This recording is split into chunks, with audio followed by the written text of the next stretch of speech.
Joined by Alisha Edwards now. Big weekend for TNA. Just came off of pay-per-view and TV tapings. TNA Rebellion was a really big night for the system. So how are you feeling overall, even though Moose walks away with the title, Eddie and Bryan are still champions, but uh Matt Hardy kind of put a But damper on things? what? But what? We It was an extremely successful weekend for the system, and just because Broken Hardy showed up does not mean that it's going to be problems for the system. I think that's where everyone wants to kind of go. But look what Nick Nemeth, he came and returned at Hard to Kill, and he tried to get the title off Moose, and he didn't get the job done. So same thing as Broken Hardy. So who else are they going to throw at us? Well, Matt said, I think he was on Busted Open Radio. It sounds like House Hardy might be involved. So, Queen Rebecca, Maxwell. They can bring the whole clan if they want. I'm up for everything and anything. So, like we always said, anything is possible. So if the system has to go to the House of Hardy, then that's what we're gonna do. All right, all right. He said she might be up for a wrestling match, so you might have to get your hands dirty.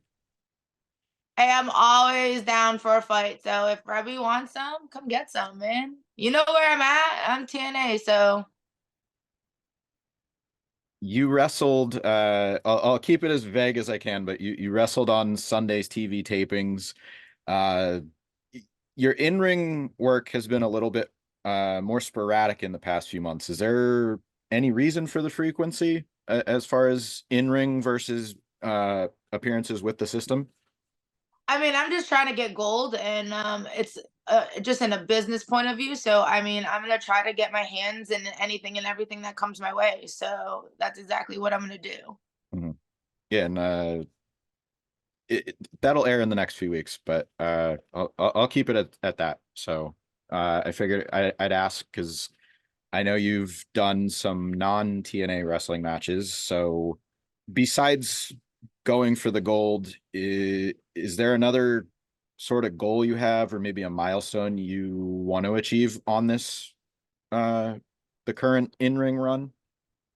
I just want to prove that I earned my spot, not just as a manager, but as a wrestler. And I've been with TNA since 2017, and my matches, I haven't had many matches, but I've literally think I've proven myself, and anything that's been thrown at me, I make sure that I do my best, and I create my own opportunities at this point. So I'm not going anywhere, and I'm going to keep the momentum going, and I think just having the boys behind me is Mhm. a support system that I needed, and the confidence that I needed to just make sure, you know what I mean? I'm just doing what I need to do to get whatever I want. And if that means tag titles, or if that means go after Jordan Grace for the Knockouts world title, then that's what I'm going to do. All right. So the system needs all the gold. There's two sets of, two respective knockouts titles out there, so got to get one of them Or both of them. or both I'm or coming for it. both. I'm coming for it all. I'm coming for it all. Okay, so who's your partner? Who's my partner? Yeah, if you go for the knockouts tag titles.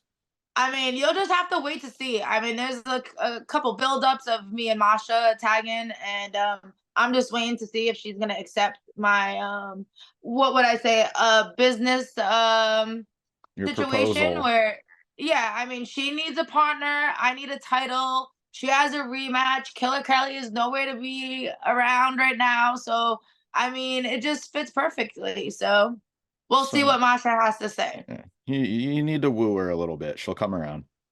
She will. I think we have it in the bag, and I think who could go wrong with Masha Slamovich? So Mm. So this was an interesting one. I saw this interview you did. You detailed Eddie's scariest injuries. Obviously the baseball bat shot came up. There was some other ones on that list, but have you ever had any injuries yourself where he was like, "Oh, like this is bad." actually, I've been pretty blessed with my injury list. bruises, bumps, and all that stuff. But I mean, for any really injuries, I would say like maybe I like twist my ankle and was off for a few weeks or something, but like nothing Hmm. major actually. So let's like knock on wood right now, so we don't jinx anything, especially me trying to win some titles coming up. So let's do that. But anyways, no, I've been pretty grateful for not many injuries. I'm outside and knocked on my deck railing, Good, so I know. I mean, we'll try to keep healthy though. I think we've been yeah. pretty lucky. So All right. You guys split on TV for a little bit, but you noted you've been there for the past 7 years, give or take. Uh, you're each other's ride or die. So is, and this is even you tried to on air divorce him before Bound for Glory 2022. So there has been some lighter, uh, more entertainment value in there, but is there a fictional couple you'd maybe compare yourselves to? ooh, Doesn't have to be gee. wrestling, just any fictional couples. I mean, like personally, like our personality kind of thing. Like he always likes to compare us to the King of Queens. Okay. But that's more on us personally and like Yeah.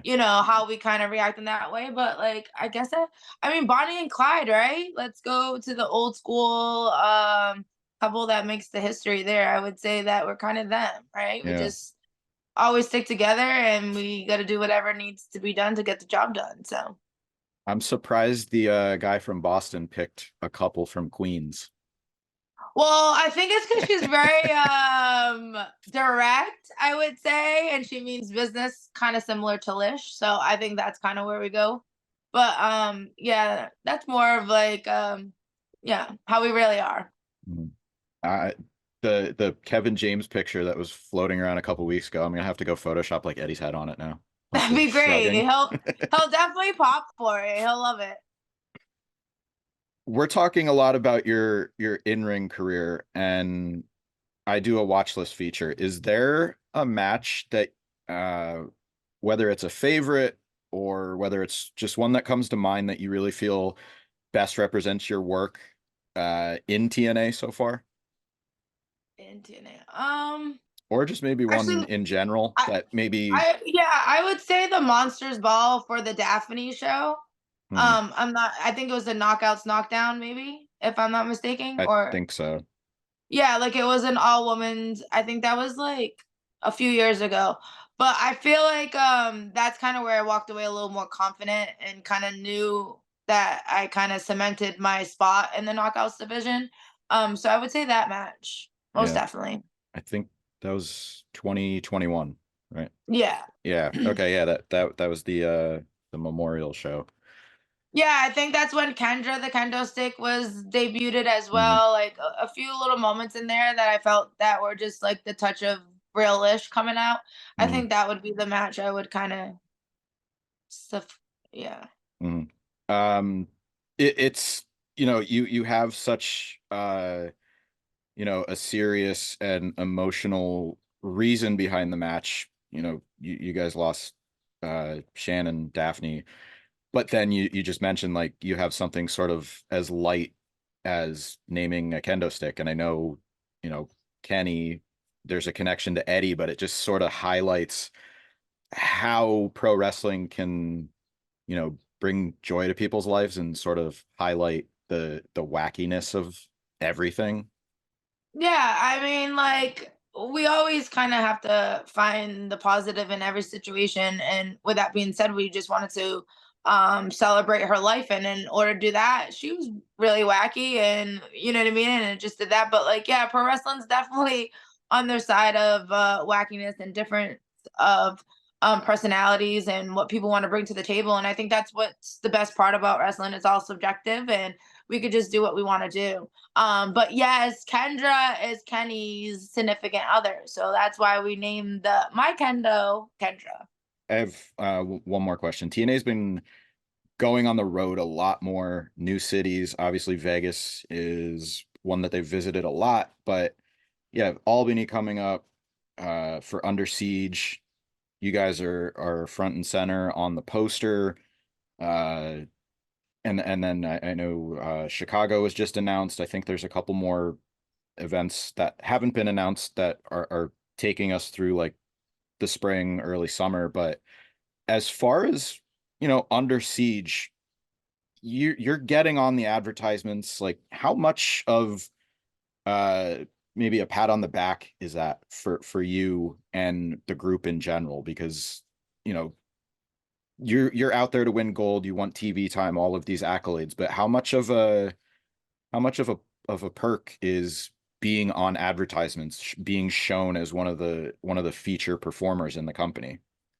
I mean, it feels great. It feels like the company trusts us to be the face of the company, and the direction where the company is going in now is just a really good feeling that four of us sticking together is kind of, you know, holding the TNA flag real high and just kind of proving that we're not going anywhere, and we're here to make a move in the wrestling world, and that's exactly what we're doing. So it feels great. It really does. Anything else you want to plug or promote before we close out? No, I mean, just watch Under Siege, watch the system take over once again. I mean, I don't know who they're gonna bring in next to try to take the system down, but it's definitely not gonna be Broken Matty, um, and his family and whoever he wants to bring. But or even Nick Nemeth, like, stay tuned to see what happens to him too. So I mean, like, that's all I can really say. Make sure you get tickets for Under Siege, and support the system by buying our t-shirt as well, tnamerch.com. All right. But yeah, Thank you very much for your time. TNAwrestling.com. All the events are there. And like you said, TNA merch. Uh, Thanks again. Have a good afternoon. you too. Thank you.